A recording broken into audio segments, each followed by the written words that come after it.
Good evening everyone! Good evening mga kaibigan! Meron lang akong sasabihin sa inyo. May tanong lang ako. Paano bang magiging happy tayo kung walang why? Ganun ngayon. Laging may why para maging happy. Kasi mayroon mga why kung bakit tayong nagiging happy. Why are you happy? Why?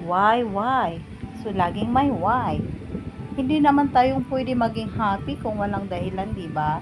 So, why? Why is very important in the word happy. Kasi hindi kumpleto ang happy kung walang why. H-A-P-P lang. Why? So, ganun doon. And real